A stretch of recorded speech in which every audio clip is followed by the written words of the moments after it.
Well, it's a beautiful day at the lake. I'm about 4 kilometers off the road on a 4x4 only road, and I am going to actually try to make beer today. First time doing this. I've got a hot apartment in the city, I've got a basement at the cottage. I figured if I'm going to drink it here, I might as well make it here. Let's see how this goes. So the first thing that makes this interesting is you can't forget anything in the city. You have to make sure you've absolutely got everything, and I don't know until I do this that I've actually done that. Got to have a generator if you're going to run a chiller. My water comes from the lake and it's still pretty cool, so that should be fine. Got to lug in every drop of water because I don't have a well. And to make it interesting, I had bears this morning, so I got to keep a boomstick and of course off, which most people in their brewing actually don't have to concern themselves with. I'll let you know how my day goes. So, first lesson of the day. First time I've ever used this little King Cooker propane burner.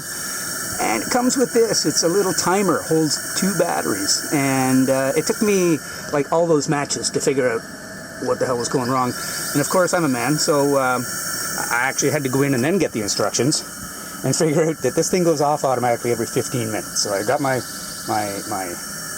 iPhone now set for every 12 minutes. I got to come out and push this red button, and if I don't do that, the flame goes out. Safety first. Second lesson, I remember when I first got my Blickman, it came with a little piece of sheet metal to keep the heat away from the valve, and of course I didn't have one, so I've got a spreader for tile glue. So there you go, lesson number 2, be prepared. Okay, lesson number 3. I think I was pretty optimistic when I figured out that a 10-gallon recipe with 22 pounds of grain was going to fit in my 10-gallon Blickman as my mash tun. I have my doubts. It's already got 7 gallons of water in it.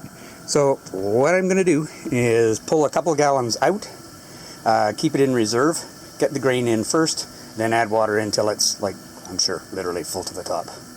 Like I said, be prepared. She's mad. She ran away the other day, was gone for about an hour. This place is full of wild animals. You wouldn't survive, you're too stupid. You're a blonde.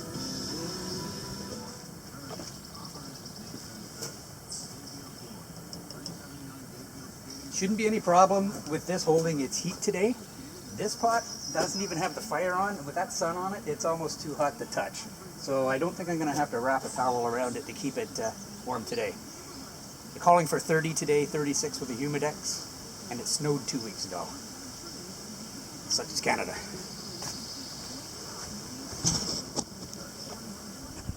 Well, we're all in. All the water, all the grains in. So if anybody's asking the question, 22 gallons or 22 pounds and 7 gallons of water will all fit in the 10-gallon Blickman. I actually have about 1.5 inches of freeboard. I've gone out in a canoe with less than that. Well, we hit our 152 and I got my sparge water filled up. I guess all we have nothing but time to kill in the kitchen. Arr, you rusty old bastard.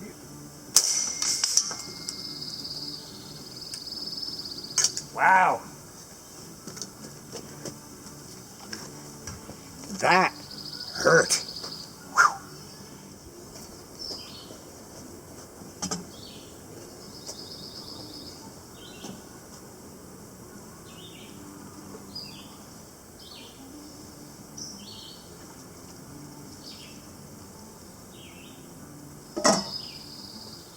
So this is getting old fast. If anybody got that.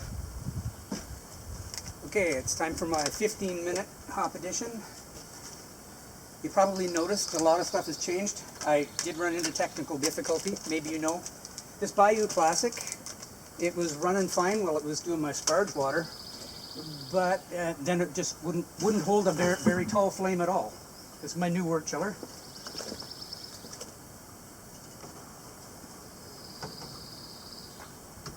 Okay, that's in. That's a big step up. I was using the 25 feet of like 1/4-inch copper. This is 50 feet of 1/2-inch stainless steel, so it should work good. Anyway, if anybody knows why these Bayou Classics, maybe they don't work with like a 1/2 propane tank or a 1/4 propane tank. I took the same tank, stuck it on this little King Cooker, and it's been going now for like 2 hours. So I have to doubt that it's low propane. Anyway, that's in there to sterilize for about 15 minutes. I have a 5-minute hop addition to do. I'm going to put in some yeast nutrient. I've got my yeast here, and I have to pull on the generator to get the water going, so I won't film that part. It's just noisy. So here's where I'm going to wash out my equipment. I'm going to use the discharge water that comes out of the wort chiller. It's probably the first time that I ever rinsed all of my equipment out on the same day that I brew. I tend to, have a few too many during the process and end up putting the cleanup till the next day, which is a really bad habit. And today I had too many scary things going on to have a beer. So as soon as the water's on to chill, I think then I'll have my first beer.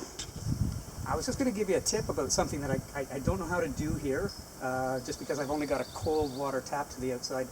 But at home, I would run hot water through the wort chiller to get it hot before I stuck it in here, because it doesn't kill the boil as badly as when you stick it in cold. I've even in the past had that going in a second bucket on another burner in the stove, and I felt that was quite effective, but I don't know how I'm going to do that here. Maybe you don't. With the bear action this morning, I don't think I'm going to throw this spent grain on my compost pile. I'm going to have to take this out to the bush and dump it somewhere at a safe distance from the camp.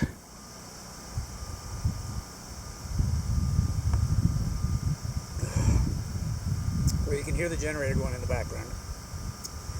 That's pumping lake water through an immersion chiller, and it's low. Maybe the lake's warmer than I expected, though I'd be afraid to jump in it right now. I never meant this to be an instructional video. I just wanted to kind of show you that, you know what, if you really want to make beer, no matter how difficult it is, you can persevere and get over it. I had to cobble together a lot of stuff to actually figure out how to make a beer here. But it was fun. Didn't have to use the gun. The bear hasn't come back. Oh, nice big crank.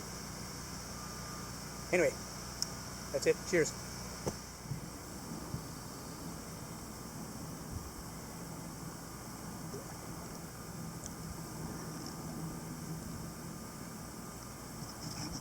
So I had to Rube Goldberg this up. So I got a long piece of vinyl tubing, goes through the door, propped up by a pipe going into the conical, which is inside there in the deep dark basemento, right there, doing its job of just being conical. I had to take a brief interlude. A cat caught a chipmunk. I had to go out and do some CPR. Chipmunk pulmonary resuscitation or something. Anyway, the good news is chipmunk's good. Cat's back in the fucking penalty box. I swear to God, cats, they kill me.